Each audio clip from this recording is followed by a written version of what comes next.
New song tonight. New song. Looking at Your Love. It actually was written as a Western. Kind of like, you know, walking along, like clopping along. Like that. And so the intro of it is very similar. If you just see all octaves here. So even though this is in D flat, which is a very cool thing, it's all the flats with F and C throughout the whole keyboard. So if I play F and C through the whole keyboard and all the flats, D flat, E flat, G flat, A flat, B flat, I have the major street of D flat. So I have that, right? So how the introduction is 1, 5, 6, 1, and that's a happy sound because Looking at Your Love is a happy song, and that's what it is to start. NC stands for no chord.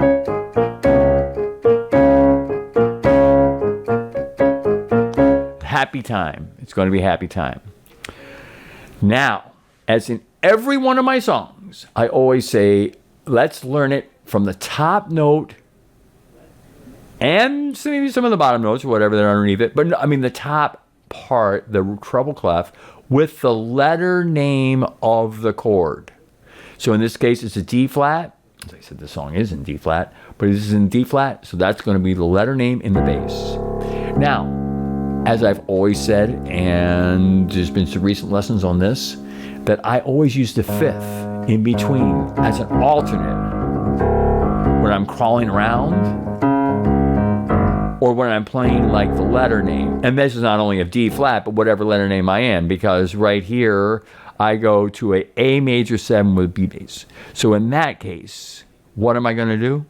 I'm going to go, I go to a major 7 with B bass. All right, so what's the fifth of what? Am I going to do the fifth of A or am I going to do the fifth of B? I'm doing the fifth of B because I'm in the left hand.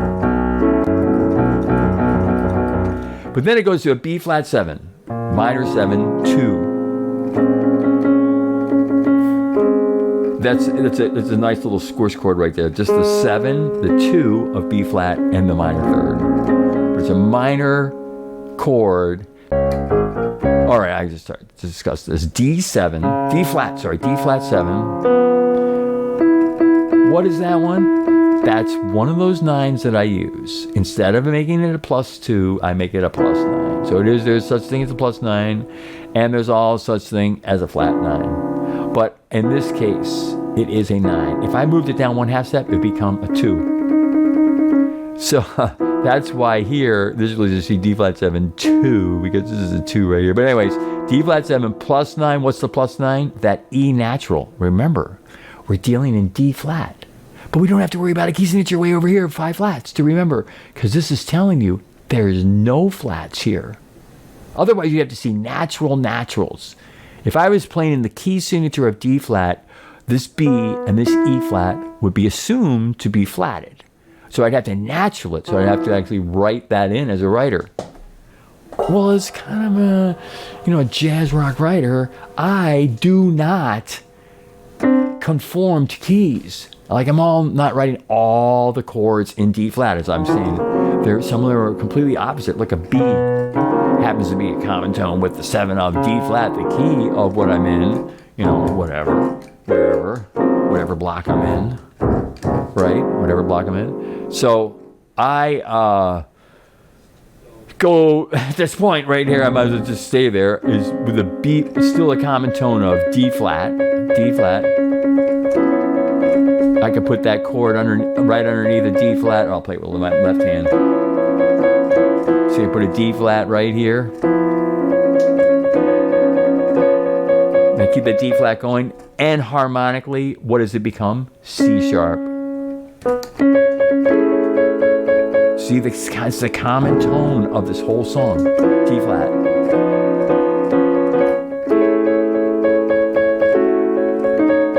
See? Here I am, I just hit this chord right here, B flat minor 7. But D flat is right as the common tone, it's the melody note. Let me go to the next page. Watch this. And then I'm going to an A major 7. Watch. Here's the A major 7. A major 7. And then here's a fraction chord.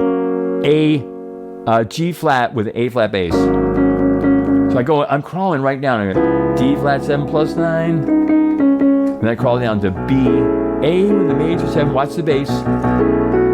Resolving to B7, 2, 6.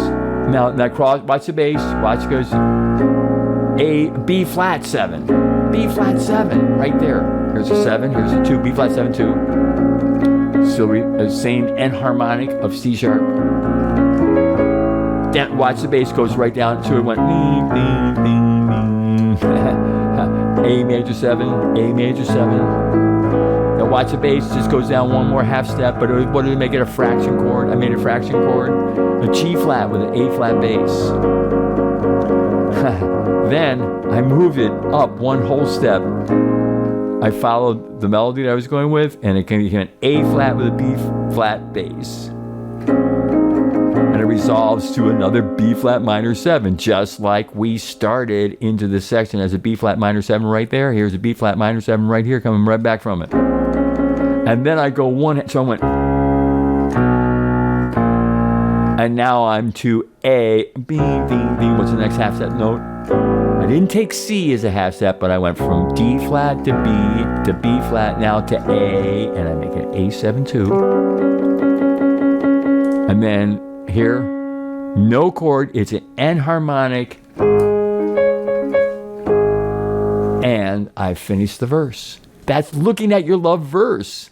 Isn't that cool? Let me go again. And how it really is a nice, simple, small song, even though it looks way complicated. For one, remember, I'm writing with no key signature. That's really important. And so I never write it with any key signature because I feel in today's world where computers are smart and easy and they're willing to do repetitive things over and over and over again for not any effort from a human being, why do we need key signatures anymore? If the computer will now remind us per measure, which is a music law, that even if we write it in this key of C, then the computer will have to tell us what is going to be flatted or sharped, which is nice because you can mix flats and sharps, and you don't have to change key signatures completely. You can just mix them. And also, you can be reminded constantly of those notes that have to be flatted. Instead of having to remember what is way over here in the music, it's reminding you again, oh, this has to be flatted. That's what it's doing there, right there. And then here, coming out of all those flats right here, remember, you have to remember those are flatted because you're in the same measure. That's the important thing. You have to be in the same measure. And that is always important. Yes. But if you have then this D flat 7 plus 9 chord here, right here, there is no flats or sharps. You don't have to have any naturals. Because if you're in the key of D flat over here, then if I wanted an E, a B, and an E, I'd have to natural it to be all even more markings. So let computers do the work for you and write in the key of C and let that just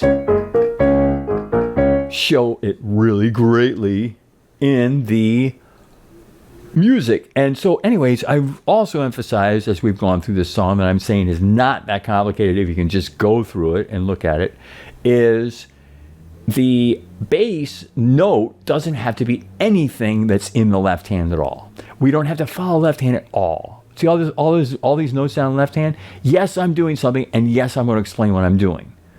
But you don't have to. That's the most important thing. You can play just the treble clef notes with the letter name of whatever it is. And remember, if it's a fraction, it has to be the bottom note. This is an A flat, is a G flat chord with an A flat bass. It has to be an A flat bass. And remember, it can be preceded by the fifth.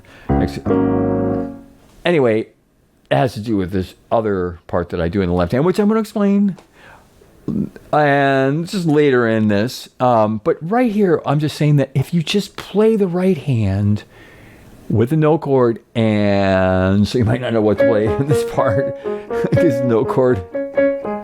But then what note am I going to play here? Not going to play a plus 9. I'm going to play. What am I going to play in the left hand? None of this down here. in the left hand, I'm going to play D flat. But I'm going to play the exact notes in the right hand.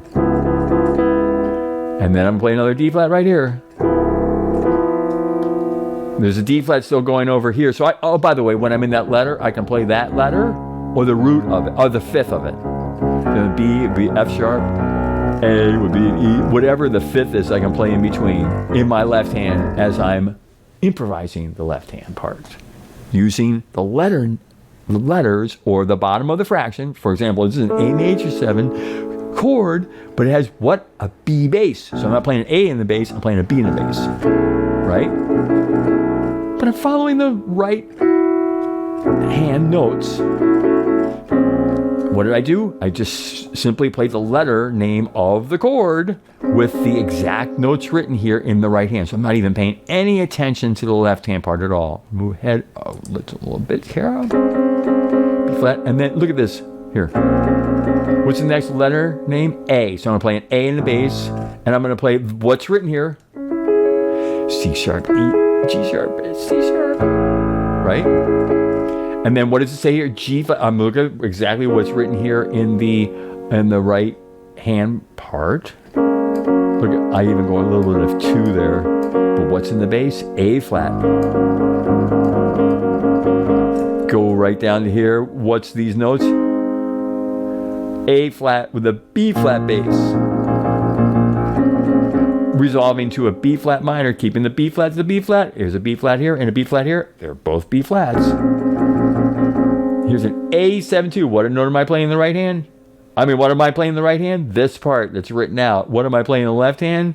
This note that you don't have to pay attention to any left hand parts. It turns out to be an A. Right? Because it's an A7-2 chord. And then what is an NC? Well, here's... I'm supposed to play in the right hand because I don't have any note to play in the left hand. Here is the title of the song. Looking at your love. There he goes right there. And that is a G flat. So what am I playing? None of these notes in the left hand part, but what am I playing? A G flat. These are tied together. This is the bottom note. Look at it here. Here it is. It's an octave. If I'm writing that high up in there, why would I write anything in an octave? I'll tell you if I do. Otherwise, they're octaves, even the right hand parts. Yeah, because I'm always playing 4 note chords at least. Look at this. Here's a D flat major 7-6. With a little happy part. Little happy part. Little happy part. Little happy part. C sharp minor 7. 4. There's the 4. There's the 4. F sharp. But here's the line. Follow the right hand. What am I playing in the left hand? C sharp. What am I playing in the right hand? These notes. What am I playing in the right hand? I'm playing these notes, which turn out to be a G flat 7. That means it's an F flat. It's an F flat. Rarely do I write those kind of enharmonic notes that way, but I had to because this had to come out in the G flat. And then and it is G flat, and there's the F flat again, which is like E. But look at these fooling around. Holding down that G flat. In between fooling around notes. And here's that great part. E flat minor 7, D minor 7, C sharp, but it's in 1, 1, 1, 1, 1, 1. So look at this here. You're going.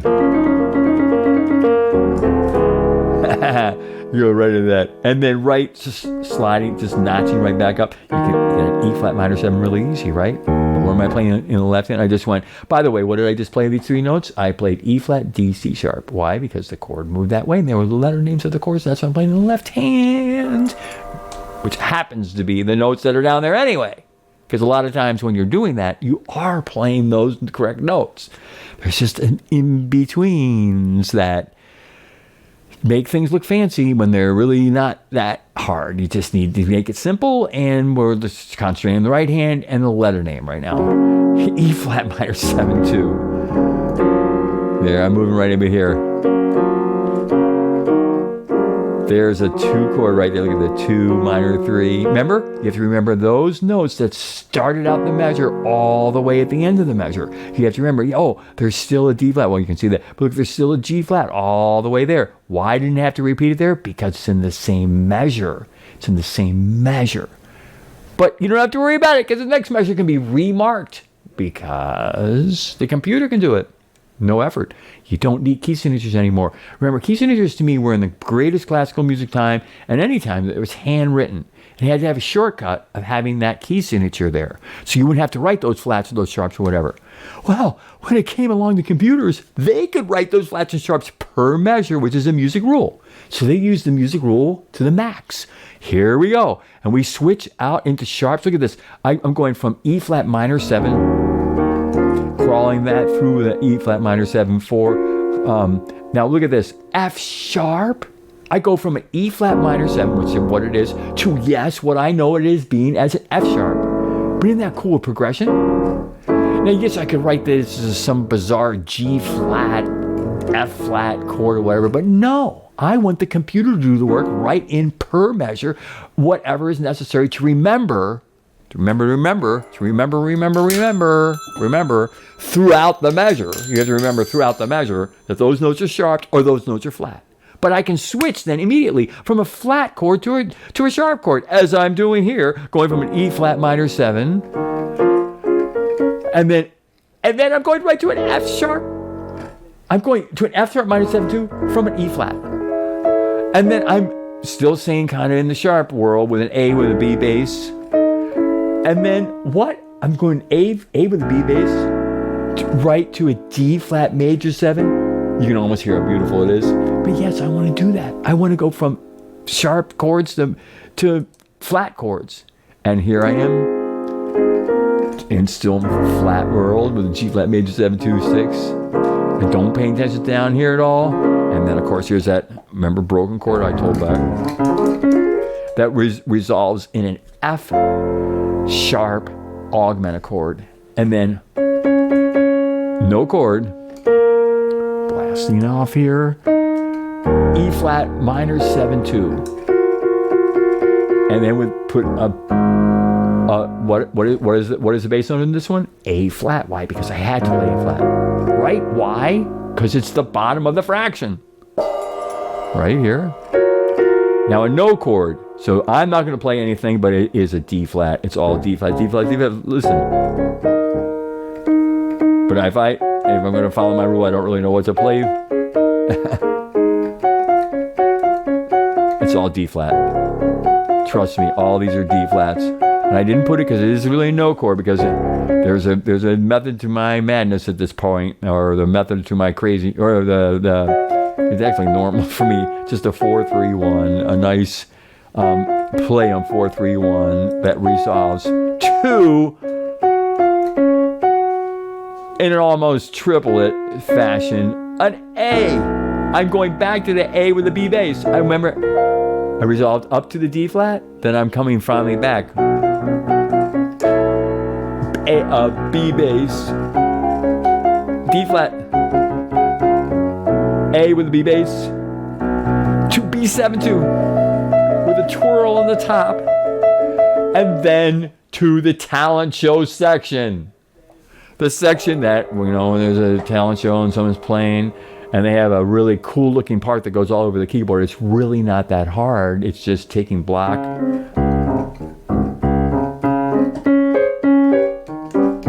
changing it in the time, doing a thumb to a chord, but hopping per block, and then hopping when the chord changes. So if you're on the way up or your way down, whatever, if the time changes, time is king. Time is 50% of music anyways. So when you're doing that, then you have to change. You have to change. And remember, it's show-off time. Talent. And you're doing...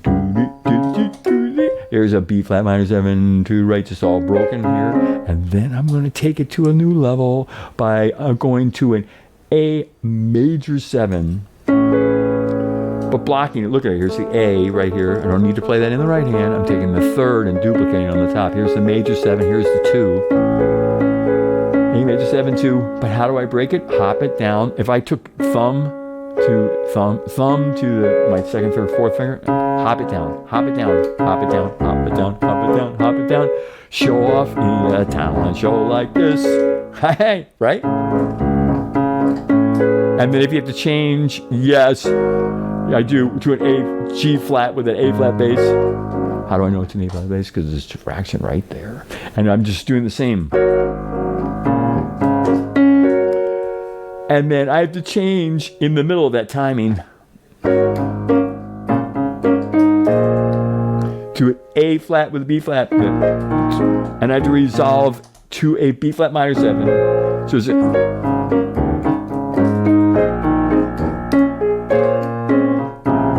it's so cool. It resolves around and about and all that kind of stuff. Then to an A7.